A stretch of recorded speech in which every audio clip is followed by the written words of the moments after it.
Hello friends, welcome once again.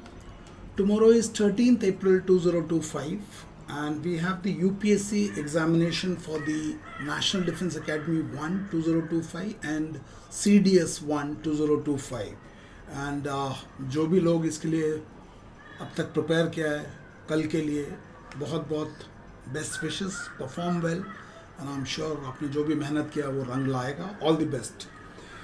Now याद रखना, ये जो टेस्ट आप कल देने वाले हो वो एक एकेडमिक टेस्ट है और इस एकेडमिक टेस्ट का इम्पोर्टेंस ये है कि आपकी इस लंबी यात्रा में जब तक आप इस एकेडमिक टेस्ट को क्लियर नहीं करोगे आप सर्विस सिलेक्शन बोर्ड इंटरव्यू तक नहीं पहुंच पाओगे. और ये भी ध्यान रखना कि सर्विस सिलेक्शन बोर्ड का जो रिक्वायरमेंट्स है वो आपके इस एकेडमिक टेस्ट के रिक्वायरमेंट से काफ़ी अलग है. आप में से बहुत सारे लोग कुछ इंस्टीट्यूट में ज्वाइन किए होंगे जहाँ पे 2 साल आप रहे हो, 11th एंड 12th के साथ आपने एनडीए रिटर्न जेई वगैरह का प्रिपरेशन किया होगा.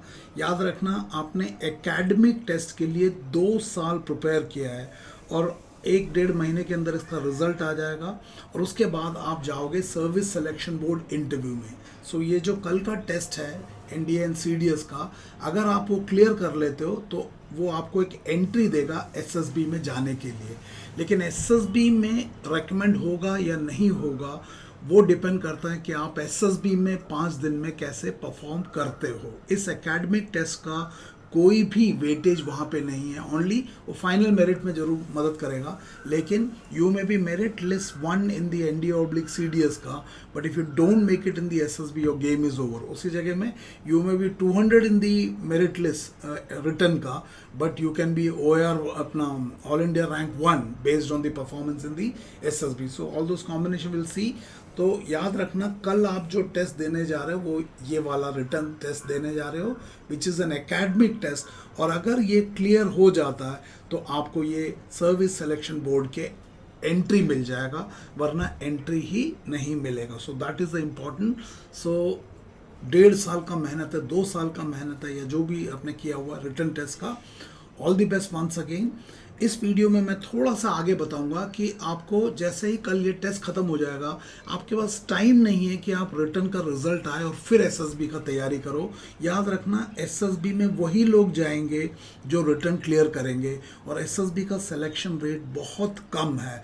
तो एक अभी का जो कन्वेंशनल 14 डेज का ट्रेनिंग का मॉडल है वो थोड़ा सा डिस्टॉर्टेड है, क्योंकि रिटर्न टेस्ट जो कि सिर्फ एक एंट्री टू एसएसबी है उसके लिए 1.5 से 2 साल और एक एसएसबी इंटरव्यू में 14 डेज का जो 2 वीक्स का कोचिंग मॉडल है उसमें थोड़ा सा गड़बड़ है.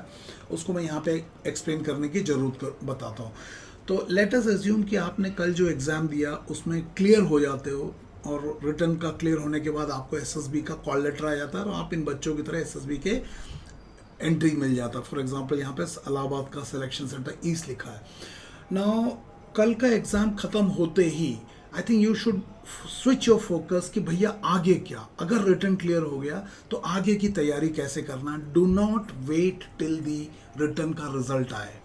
और जब तक आपको एसएसबी का रिक्वायरमेंट पता नहीं चलेगा, एक्सपेक्टेड लेवल है कैंडिडेट से वो क्या अपेक्षा कर रहा है और आप उस अपेक्षा के रेफरेंस में कहाँ पे हो और उसके बीच में कितना गैप है या डेल्टा है, जब तक आप इसको जल्दी से जल्दी नहीं पता कर पाओगे तो आप इसको तैयारी करने में, उस डेल्टा को भरने में आपको टाइम नहीं मिलेगा. जिस तरह से रिटर्न टेस्ट में आपने मैथ्स में वीक थे या फिजिक्स में वीक था तो आपने खूब मेहनत किया ताकि उस वीकनेस को ओवरकम करो. ठीक उसी तरीके से एसएसबी में भी it is very very important to identify your delta और द वीकनेस एंड उसके ऊपर सही तरीके से उसको ब्रिज करने का एक प्रयास करना है. उसके लिए एक अवधि लगता है, लंबा समय लगता है. उसी को ध्यान में रखते हुए मैं ये वीडियो आपके लिए बना रहा हूँ. सो आपको सबको पता है कि एक बार रिटर्न क्लियर हो गया और एसएसबी में जाओगे तो एसएसबी जैसे एनडीए रिटर्न में एकेडमिक टेस्ट है, यूपीएससी उसको टेस्ट कंडक्ट करता है. यहाँ पे सर्विस सिलेक्शन बोर्ड में army, navy, air force including DIPR ये लोग मिलके असेसमेंट करते हैं और ये लोग 3 लोग हैं, साइकोलॉजिस्ट, जीटी और इंटरव्यूइंग ऑफिसर, जैसे यहाँ पे दिखाया गया. और ये 5 दिन का एक इंटरव्यू का प्रोसेस है 5 दिन का, और ये 5 दिन में 2 स्टेजेस में, आपको ये पता है स्टेज 1 टेस्टिंग, और अगर आपने स्टेज 1 क्लियर कर दिया तभी आप स्टेज 2 में जाओगे। सोच के देखो, आपने कल एनडीए रिटर्न दिया, सीडीएस रिटर्न दिया, जो भी दिया, एफकैट दिया, एसीसी दिया, और आप स्टेज 1 ही नहीं क्लियर कर पाए, तो आपका ये पूरा 1.5-2 साल का जो एकेडमिक टेस्ट का मेहनत है वो पहले ही दिन ख़त्म हो जाएगा। और आपको पता है कि स्टेज 1 का जो नॉन रिकमेंडेशन का रेट है वो ऑलमोस्ट 70 to 75% का, मतलब 100 लोग जाएंगे तो 70-75 लोग स्टेज 1 में ही आउट हो जाएंगे। तो आप लोगों के साथ ऐसा ना हो, उसके लिए आपको ये पता होना चाहिए कि स्टेज 1 में ऐसा क्या हो जाता है कि इतने लोग पहले दिन ही आउट हो जाते हैं, और आपका ये पूरा जो मेहनत है जो आप कल लगाओगे 13 अप्रैल को, वो पहले ही दिन वेस्ट ना हो जाए स्टेज 1 रिजेक्शन से, है ना। एंड आपको पता है अगर स्टेज 1 क्लियर भी हो गए तो जो मेन एसएसबी है स्टेज 2 टेस्टिंग, उसका भी जो एवरेज सिलेक्शन रेट है वो बहुत कम है 3.6। तो इसका मतलब है कुछ तो है कि इतने लोग जाते हैं और फाइनली 3.6 ही निकल रहे हैं।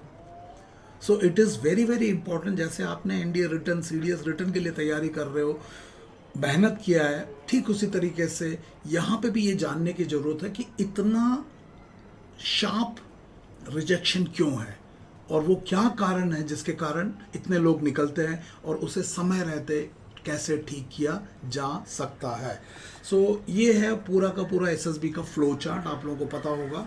आपका रिपोर्टिंग डे होगा, उसके बाद अगले दिन स्टेज 1 होगा जिसमें intelligence test, verbal and non verbal, PPNDT. अगर रेकमेंड हो गए तो स्टेज 2 में जाओगे which is the main SSB which consist of psych test, GTO, personal interview, and आखिरी दिन बोर्ड कॉन्फ्रेंस। रेकमेंड हो गए तो मेडिकल के लिए जाते हो, नहीं तो कॉन्फ्रेंस आउट होकर वापस आ जाते हो। So this is the flow chart. हम इसके बारे में अभी बात नहीं करेंगे, आगे मैं बताऊंगा जो क्यों मैं ये दिखा रहा हूँ। सो एक चीज़ समझना है कि जैसे आपने एनडीए रिटर्न में आपको पता है पेपर 1 है, पेपर 2 है, पेपर 1 मैथ्स है, अगर पेपर 1 क्लियर नहीं हुआ तो पेपर 2 चेक ही नहीं होता। पेपर 2 में सेक्शन ए है इंग्लिश, सेक्शन बी है जनरल एबिलिटी टेस्ट, ना, ऑल दोस थिंग आपको पता है। ठीक उसी तरह से यहाँ पे भी पता होना चाहिए कि एसएसबी क्या देख रहा है। तो पहला है SSB is testing the personality of a candidate. तो एसएसबी क्या देख रहा है? एक कैंडिडेट को, व्यक्तित्व को देख रहा है। और एसएसबी इस व्यक्तित्व को कैसे देख रहा है? एसएसबी में 3 टेस्टिंग टूल है उनको लगा के, और 3 टेस्टिंग टूल क्या है? Psychological test, group testing and personal interview. लेकिन ये तीनों टूल उन्हीं के ऊपर लगाएंगे जो स्टेज 1 क्लियर हो जाता। अगर स्टेज 1 क्लियर ही नहीं होता तो वो फिर स्टेज 2 में जाते ही नहीं है। तो आपको क्लियरली समझ में आना चाहिए 2 पार्ट है। एक, टेस्ट क्या कर रहे हैं व्यक्तित्व को, और कैसे टेस्ट कर रहे हैं? 3 एसएसबी के टेस्टिंग टूल्स लगा के, साइकोलॉजिकल टेस्ट, जीटीओ, इंटरव्यू। तो ये 2 भाग है। तो हमें अपनी तैयारी में भी 2 पार्ट है कि भैया मैं अपने व्यक्तित्व को भी विकास करना है और साथ में एसएसबी के टेस्टिंग टूल्स के रिक्वायरमेंट को भी समझना है। तो ये 2 पार्ट है। सिर्फ एसएसबी के टेस्टिंग टूल्स पे उलझ गए तो जो चीज़ वो टेस्ट कर रहे हैं वो छूट जाएगा। इसके बारे में आगे मैं बताऊंगा। और हम सबको पता है कि 15 ऑफिसर लाइक क्वालिटी एसएसबी देखते हैं। सवाल है क्या वो मेरे पास है? अगर है तो वो स्वतः ही बाहर आ जाएगा, अगर नहीं है तो मैं क्या एक्टिंग करके इसको दिखा सकता हूँ? That's a question. 14 दिन में क्या इसे डेवलप किया जा सकता है या एक लंबी अवधि में किया जा सकता है? अगर इसमें कोई डेफिशिएंसी है तो इसको लीपा पोती करके hide core qualities, hide suicidal tendency, क्या ये सब कर सकते हैं? या इसके ऊपर काम करके जैसे मैथ्स के ऊपर काम किया उसी तरह से यहाँ पे भी काम कर सकते हैं? सोचना मैं क्या बोल रहा हूँ। तो 15 ऑफिसर लाइक क्वालिटी सबने सुना है, सवाल है क्या आपके अंदर ये है? तो वो एक बार जल्दी से देख लेते हैं 15 ऑफिसर लाइक क्वालिटी है क्या ना। आपको पता है ये 15 ऑफिसर लाइक क्वालिटी 4 फैक्टर्स में डिवाइडेड है, 4 फैक्टर्स में। और पहला फैक्टर है फैक्टर प्लानिंग एंड ऑर्गेनाइजिंग। इसे क्वालिटीज ऑफ हेड बोलते हैं, या आपकी बुद्धि से कनेक्टेड है, आईक्यू। और उसके अंदर टोटल 4 क्वालिटीज है। इफेक्टिव इंटेलिजेंस, तो इसमें पहला OLQ है इफेक्टिव इंटेलिजेंस, यानी कि आपका practical problem solving skill. Second is reasoning ability, तर्क शक्ति, लॉजिकल थिंकिंग स्किल्स, है ना, वेरी इंपॉर्टेंट OLQ। उसके बाद व्यवस्थित करने की क्षमता, organising ability. And last is power of expression, भाषा में पकड़, अभिव्यक्ति की शक्ति। इसके अंदर जो सेकंड OLQ रीजनिंग एबिलिटी, इसे मदर ऑफ ऑल OLQ बोलते हैं। मतलब अगर रीजनिंग आपका कमज़ोर हो गया, फिर आप में कुछ भी हो वो क्लियर नहीं करेंगे। तो ट्रेनिंग का एक बहुत इम्पॉर्टेंट हिस्सा हो जाता है अपने तर्क संगत सोच या reasoning ability, logical thinking skills, इसको इम्प्रूव करना। इसके अंदर बहुत सारी चीज़ें अभी नहीं बात करेंगे। तो ये है फैक्टर 1 की क्वालिटी, जो कि क्वालिटीज ऑफ हेड बोलते हैं। नेक्स्ट इज फैक्टर 2 क्वालिटीज, जो कि क्वालिटीज ऑफ हार्ट बोलते हैं, इंटरपर्सनल स्किल्स या EQ को भी बोलते हैं। इसको फैक्टर 2 सोशल एडजस्टमेंट भी बोलते हैं। और इसके अंदर 3 OLQs है, और वो है social adaptability, cooperation and sense of responsibility. ये तीनों कोर क्वालिटीज है। क्या है कोर क्वालिटी वो आगे देखेंगे। ये हो गया फैक्टर 2। फैक्टर 3 है सोशल इफेक्टिवनेस या क्वालिटीज ऑफ लीडरशिप। इसके अंदर 5 OLQ है, और वो है इनिशिएटिव, पहल करने की क्षमता, आत्मविश्वास, self confidence, speed of decision, ना सिर्फ निर्णय लेने की क्षमता, स्पीड से निर्णय लेने की क्षमता। ये लीडरशिप रिक्वायरमेंट है, एक स्पेसिफिकली मिलिट्री लीडरशिप का एक रिक्वायरमेंट है। उसके बाद है ability to influence the group, एक छोटे से ग्रुप को प्रभावित करने की क्षमता, है ना, इतना आपके व्यक्तित्व में वो प्रभाव है या इन्फ्लुएंस है कि आप लोगों को इन्फ्लुएंस कर सकते हो। Liveliness, it is your ability to bounce back when meeting stressful situations of failure, ability to bounce back। and जो चौथा फैक्टर, इसमें फैक्टर 2 लिखा हुआ, गलती से करेक्शन नहीं किया है, वो है डायनेमिक फैक्टर। और इसके अंदर 3 OLQ है, वो है डिटर्मिनेशन, करेज एंड स्टैमिना, है ना। डिटर्मिनेशन इच्छा शक्ति, courage physical courage as well as moral courage, stamina physical stamina and mental stamina. ये सब क्या है देखेंगे। तो ये 4 फैक्टर्स हो गया। तो इसको अगर एक साथ देखोगे तो factor 1, factor 2, factor 3 and factor 4, इसके अंदर 15 ऑफिसर लाइक क्वालिटी। ना आपने एक और टर्म सुना होगा, बैलेंस पर्सनैलिटी। इसको समझ लो, फैक्टर 1, फैक्टर 2, फैक्टर 3, फैक्टर 4, अगर एक टेबल के 4 पैर हैं तो ये चारों पैर एक एक फैक्टर का मान लो। Factor 1, factor 2, factor 3 and factor 4। तो जिस तरह से ये टेबल के चारों पैर के अंदर बैलेंस होना चाहिए, तभी ये टेबल खड़ा रहेगा, ठीक उसी तरीके से हमारे भी व्यक्तित्व में ये चारों factors, factor 1, factor 2, factor 3 and factor 4 में बैलेंस होना चाहिए। और अगर आप रेकमेंड होना चाहते हो, इन सब में फैक्टर वाइज आपको क्लियर होना पड़ेगा। और उसके अंदर भी रीजनिंग एबिलिटी को मदर ऑफ ऑल OLQ बोला है। और इसके अंदर कुछ OLQs को कोर क्वालिटीज़ भी बोलते हैं। अगर कोर क्वालिटीज़ में डेफिशिएंसी है तो उसे लीस्ट ट्रेनेबल क्वालिटीज़ बोलते हैं, SSB, DIPR। तो अगर उसमें डेफिशिएंसी आ गया तो फिर आपको वो रेकमेंड ही नहीं करेंगे। उसके बारे में, कोर क्वालिटीज़ के बारे में सब्सिक्वेंटली हम आगे बात करेंगे। तो बैलेंस पर्सनालिटी, तो आप NDA रिटर्न में कल कितना अच्छा करते हो उससे फ़र्क नहीं पड़ता। SSB में क्या फ़र्क पड़ता है, क्या आपके व्यक्तित्व में बैलेंस है। तो हो सकता है कल आप NDA रिटर्न बहुत अच्छा लिखो क्योंकि आपका फैक्टर 1 क्वालिटीज़, IQ बहुत अच्छा है, लेकिन वो IQ एकेडमिक इंटेलिजेंस है। वो IQ किस चीज़ से कनेक्टेड है, एकेडमिक। लेकिन यहाँ पे वो देख रहा है effective intelligence, reasoning ability, organising ability, power of expression. तो SSB में IQ का रिक्वायरमेंट चेंज हो जाता है। सो आपका थियोरेटिकल एकेडमिक इंटेलिजेंस बहुत अच्छा है, क्या एप्लीकेशन लेवल पे है उसके बारे में हम आगे बात करेंगे। तो ये है वो 15 ऑफिसर लाइक क्वालिटीज़ जो कि हमें कल के एग्ज़ाम के कल के रिटन एग्ज़ाम के बाद वी शुड नो कि भैया ये 15 OLQ है क्या, मेरे अंदर है या नहीं है। अगर नहीं है तो उसको कैसे डेवलप करना है। देखो बहुत सारे लोग इसको छुपाने की बातें बोलते हैं, बुक्स में भी लिख देते हैं इसको छुपा दो, गलत है। Why should you do that. आपने इतना मेहनत करके रिटर्न किया, आप क्यों SSB को बेवकूफ़ बनाने के लिए जा रहे हो, उसकी ज़रूरत नहीं है। इट कैन बी डेवलप, समझ में आ रहा है। नाउ आपको पता है ये क्वालिटीज़ देख रहा है, इस क्वालिटीज़ को देखने से पहले वो तो मेन SSB में होगा जो कि स्टेज 2 में हो। सबसे पहले स्टेज 1, अगर आपका स्टेज 1 ही क्लियर नहीं हुआ तो फिर आप आगे जाओगे नहीं। तो हम आगे देखेंगे कि ये स्टेज 1 में इतने लोग 70% लोग क्यों आउट हो जाते हैं। क्या मैं आउट तो नहीं हो जाऊंगा, मेरे अंदर कोई ऐसी कमी तो नहीं है जिसके कारण वो मुझे उड़ा देंगे। इसके बारे में हम आगे बात करेंगे। अगर स्टेज 1 क्लियर हो जाता है देन आपका पहला टेस्ट है साइकोलॉजिकल टेस्ट, जो कि स्टेज 2 का पहला टेस्ट है। आप ऊपर देख सकते हो फ्लो चार्ट में। साइकोलॉजिकल टेस्ट में आपको पता है TAT, WAT, SRT and SD है। TAT का असेसमेंट वेटेज 70% है और बाकी तीनों का 10-10-10। पहले 3 TAT, WAT, SRT इनके थ्रू साइकोलॉजिस्ट इंटरप्रेटेड वैल्यू निकालता है, और लास्ट में एसडी आप खुद के बारे में बताते हो क्लेम्ड वैल्यू। तो आपका interpreted value and claimed value के अंदर कॉन्ग्रुएंस होगा, तब वो रेकमेंड करेंगे। क्या है वो आगे देखेंगे। और उसके बाद में group testing, I was a GTO. Group testing में आपको पता है कि there are total 9 task: group discussion, group planning exercise, progressive group task, group obstacle race, half group task, lecturette, individual obstacle, command task and final group task. इसके अंदर पहले 4 task को confirmatory task बोलते हैं, बेसिक टास्क बोलते हैं, basic task बोलते हैं, दूसरे 4 को कन्फर्मेटरी टास्क बोलते हैं, और लास्ट को फाइनल ग्रुप टास्क बोलते हैं। ये सब क्या बाद में देखेंगे। ये ग्रुप में किया जाता है, और आपका अगर ग्रुप डायनेमिक्स में, अगर आप ग्रुप के एनवायरनमेंट में आप परफॉर्म नहीं कर पाओगे तो आपका यहाँ पे ओवरऑल असेसमेंट नीचे चला जाएगा। इसके बारे में आगे देखेंगे। और लास्ट में personal interview. Personal interview 1-on-1 होता है। इंटरव्यू करने वाला मेजर जनरल, ब्रिगेडियर या कर्नल, और एयरफोर्स में विंग कमांडर भी हो सकता है। एंड ये करीब 45 to 1 hour, कभी कभी 1.5 hours का भी हो जाता है। It is based on PIQ and CIQs। ये सब बातें आगे देखेंगे।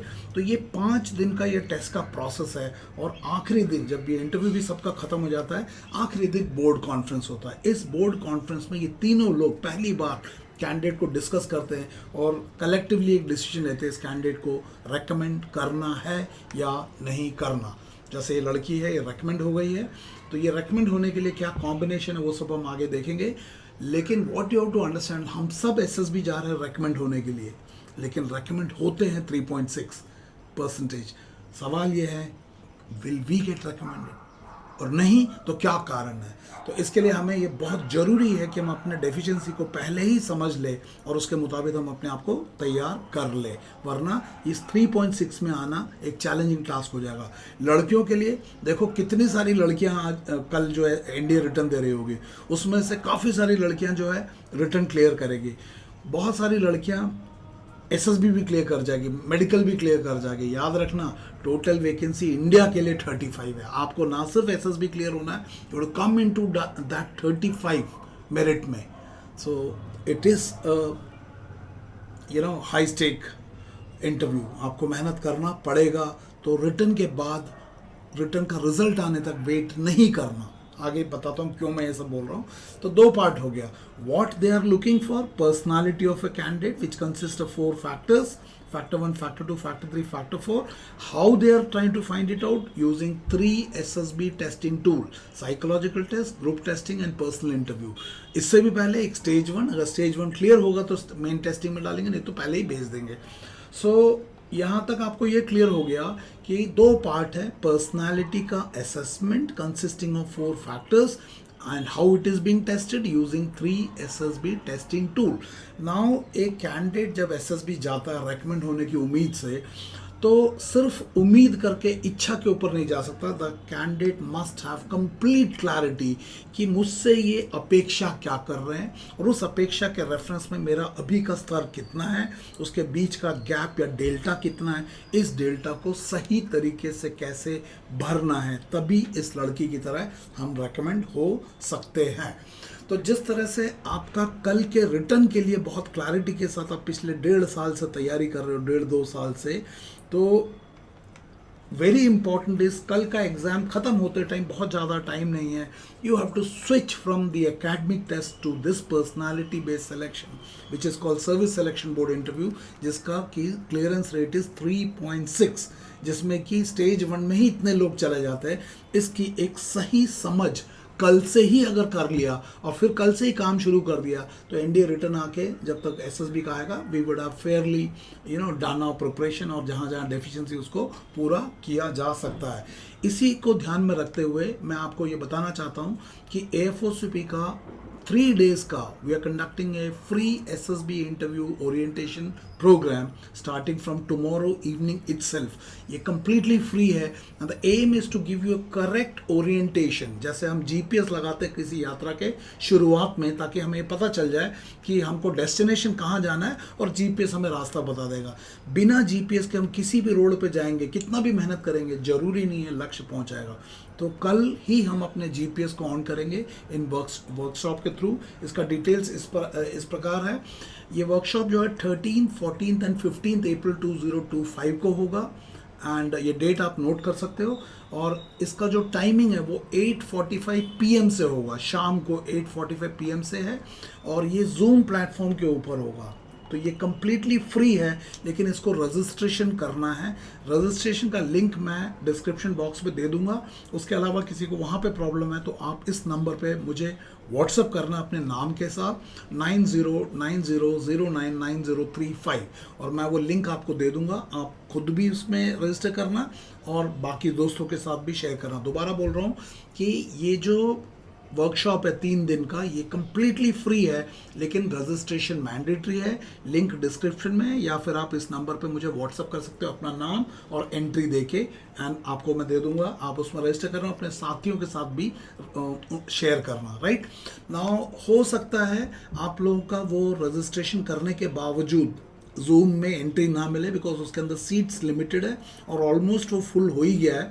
तो इन दैट केस इसका लाइव स्ट्रीमिंग मैं यूट्यूब में भी करूँगा। ओनली यूट्यूब में आप मुझसे इंटरेक्ट नहीं कर सकते, जूम पे आप इंटरेक्ट कर सकते हो। So YouTube will become one way, but will be still useful. जो लोग जूम पे अंदर एंट्री नहीं मिलता है, you can watch it on the YouTube. AFOSUP का यूट्यूब चैनल है, अगर उसमें नेट पे मारना है AFOSUP यूट्यूब में जाके उसको लाइव करना, सब्सक्राइब करना, एंड अपने दोस्तों के साथ शेयर करना, ताकि वो लाइव फीड आपको मिल जाए, राइट। इसके अलावा AFOSUP का ऑनलाइन 4 वीक्स का बैच इज़ अवेलेबल, जो कि हर मंडे से शुरू होता है। अगला जो बैच है वो 14 अप्रैल से है, मतलब कल संडे, मंडे 14 से शुरू है। उसके लिए आप रजिस्ट्रेशन ओपन है। कुछ बच्चों का रिक्वेस्ट आया था कि सर वो फीस में आप 14 से बढ़ा रहे थे हल्का सा, उसको ना करो क्योंकि हम एग्ज़ाम के बाद ज्वाइन ही कर रहे हैं। तो I will consider that, so I'll keep the fees same as that was in the previous months, so no increase in the fees. 4 weeks composite batch which will consist of self-management leadership and SSB का classes. Self-management leadership is the foundation course जिसके ऊपर आपका पूरा 4 dimensions के ऊपर काम किया जाएगा, PQ, EQ, IQ and VQ, value quotient, and SSB of course that is there. 500% clarity, और इसमें भी रजिस्टर करने के लिए 9090099035 पे मुझे व्हाट्सअप करना, और इसको अपने दोस्तों के साथ भी शेयर करना। और जब व्हाट्सअप करोगे तो I share you the PDF, उसे भी आप दोस्तों के साथ शेयर करना, so that others can also benefit from the class. So see you for the free workshop on 13th, 14th and 15th।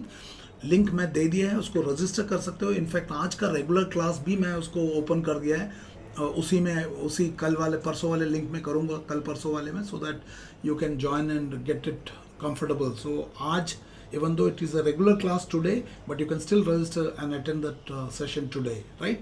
Thank you and may God bless you. Once again, all the best for tomorrow's exam. God bless you. Thank you.